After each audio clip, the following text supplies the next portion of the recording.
The card game that predicted the future. Is it a real possibility, or just a figment of humanity's imagination? A mere urban legend? Is this rumor ultimately a good thing or a bad thing? Tonight, once again, we'll examine whether it's true or not from a Japanese perspective. What if your government was watching everything you do online, and had been for years, and you had no idea? Not because they suspected you of a crime, not because you did anything wrong, just because they could. In the summer of 2013, one man decided the American public deserved to know the truth. He walked out of his job with a mid-sized government contractor carrying a set of documents so sensitive that within days, they would trigger a global political firestorm, expose the inner workings of the world's most powerful intelligence agency, and turn him into one of the most polarizing human beings on the planet. Some call him a hero, some call him a traitor. 13 years later, the United States government still hasn't decided which one is legally true.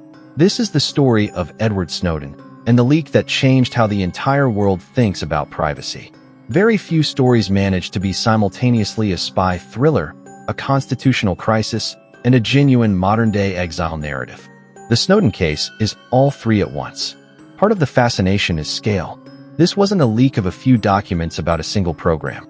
According to a later Pentagon assessment, Snowden removed roughly 1.7 million classified files, an amount so large that intelligence officials have said they still can't be entirely certain what was taken or what an adversary might eventually do with it. Part of the fascination is the personal stakes. Snowden didn't leak anonymously and disappear. He identified himself publicly, on camera, within days of the story breaking, fully aware that doing so meant he could never safely return home again. And part of the fascination is that this isn't settled history. Snowden is still alive, still active online, still living in exile, still legally wanted by the country he was born in. This isn't a cold case from decades ago. It's an open, ongoing situation that could still change at any moment. To understand why one contractor's decision mattered so much, you have to understand what he actually had access to. Edward Snowden grew up in a family with deep ties to federal government work. After a brief attempt at military service that ended due to a training injury, he moved into the world of information security, a field where his technical skill quickly became apparent. He worked his way through increasingly sensitive government-adjacent roles, eventually working as a technical contractor for the Central Intelligence Agency, before later taking a position with Booz Allen Hamilton, a private contracting firm embedded deep inside America's intelligence infrastructure. That job placed him inside the National Security Agency's network operations in Hawaii, giving him direct access to systems most Americans don't even know exist. By his own later account, it was inside those systems that Snowden began to see the actual scope of what the NSA was doing. Not targeted surveillance of specific terrorism suspects, something far broader. He would later describe realizing that the agency's true ambition wasn't to monitor threats, it was to collect everything. That realization, he said, sent him into a period of serious personal crisis, as he weighed what he was seeing against what he understood the Constitution to actually promise the American public. By early 2013, Snowden had made his decision. He began quietly gathering documentation of the programs he believed the public needed to see, and made contact with journalists he believed he could trust to handle the material responsibly.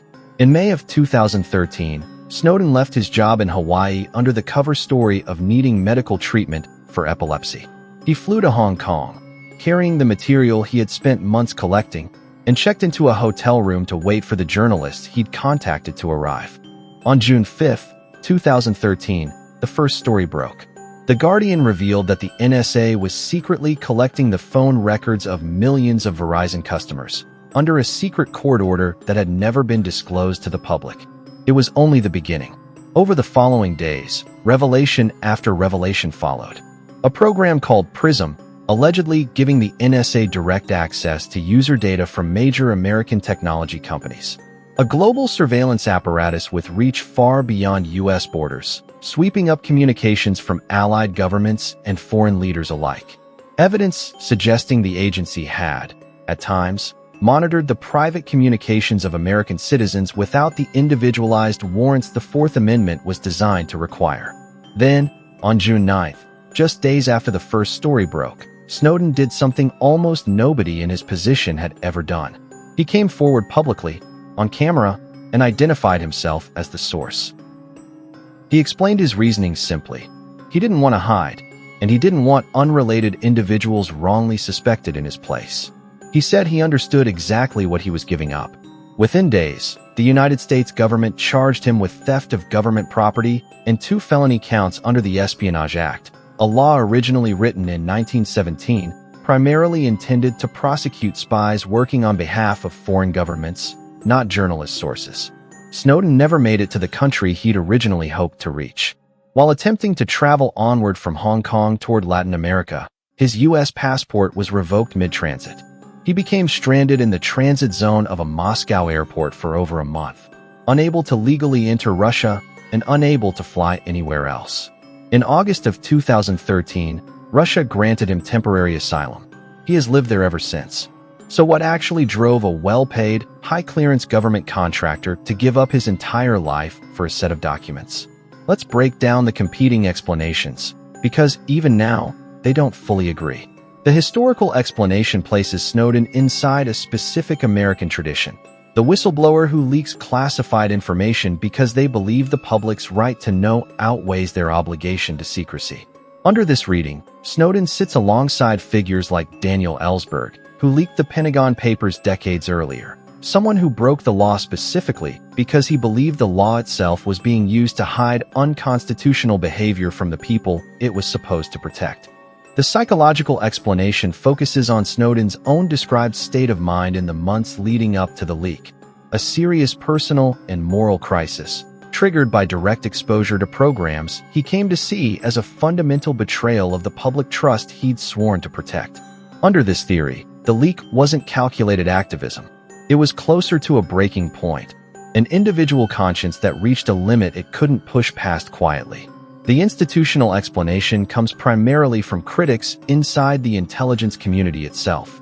Some former officials have suggested a far less noble motive, that Snowden acted out of personal grievance, frustration with his career trajectory, or a need for relevance, rather than principled objection.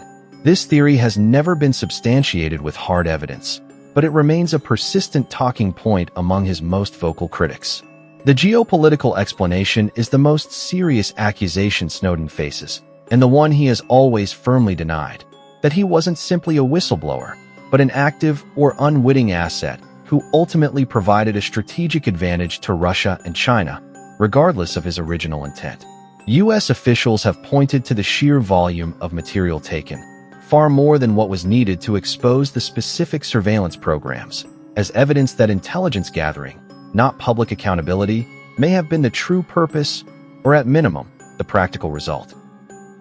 And the conspiracy explanation, circulating at the furthest edges of the discussion, suggests the entire episode may have been orchestrated or allowed to happen by intelligence factions themselves, either to justify future surveillance reforms on favorable terms, or to test how the American public and press would respond to a controlled, high-profile breach. This theory has no credible supporting evidence, but it persists in some corners of the conspiracy community regardless. Here's where the story gets genuinely difficult to resolve, even after 13 years. The first contradiction is scale versus intent. Snowden has always maintained his goal was narrow and specific: expose unconstitutional surveillance of American citizens. But the 1.7 million files reportedly taken vastly exceeded what would have been necessary to prove that specific claim, much of it reportedly relating to military and foreign intelligence operations with no direct connection to domestic surveillance at all. That gap between his stated purpose and the actual scope of what he removed remains one of the most unresolved elements of the entire case. The second contradiction is the asylum itself. A man who built his entire public identity around opposing mass government surveillance has spent over a decade living inside a country widely documented for its own extensive domestic surveillance and restrictions on press freedom. Snowden has consistently said Russia was never his intended destination, only the accident of a revoked passport during a layover. But the irony has never stopped following him. The third is the trial question, which remains legally frozen to this day. Snowden has said repeatedly that he would be willing to return and face trial, but only under two conditions: the U.S. Government has never agreed to a public jury trial rather than a closed proceeding and permission to argue his motive, specifically that the information he disclosed served the public interest as part of his legal defense. Under the current charges against him, that public interest defense is not legally permitted, which means, as it stands, any trial would almost certainly happen behind closed doors, with the jury never permitted to hear the core argument Snowden considers central to his own case. That legal stalemate is the real, unresolved mystery at the heart of this story. Not what he did. That part is a matter of public record. But whether the system he says he was trying to protect is even capable of fairly judging why he did it. More than a decade after the first documents were published, the Snowden revelations are still shaping law, technology, and public policy. In the United States, the leaks directly contributed to the passage of the USA Freedom Act in 2015, which curtailed the NSA's bulk collection of American phone records and introduced new transparency requirements, a direct legislative response to programs that, until 2013, the public didn't even know existed. The leaks also permanently changed how major technology companies handle encryption, pushing many towards stronger default security, specifically in response to public trust concerns the revelations created. And the core debate Snowden forced into the open, how much surveillance a free society should tolerate in exchange for security, hasn't gone away. If anything, it has only expanded. Snowden himself has spent recent years warning specifically about the intersection of artificial intelligence and mass surveillance, arguing that the tools now emerging make the bulk collection programs he exposed in 2013 look primitive by comparison. Meanwhile, his own legal situation remains exactly where it was over a decade ago. Despite periodic pardon discussions floated by political figures across different administrations, no formal pardon has ever been issued. He remains charged under the Espionage Act. He remains in Russia, where he was granted citizenship in 2022. And he remains, by his own repeated public statements, someone who still hopes to return home, on terms the US government has so far refused to offer. So here's where this leaves us. A man who says he broke the law to defend the Constitution. A government that says he broke the law and endangered lives.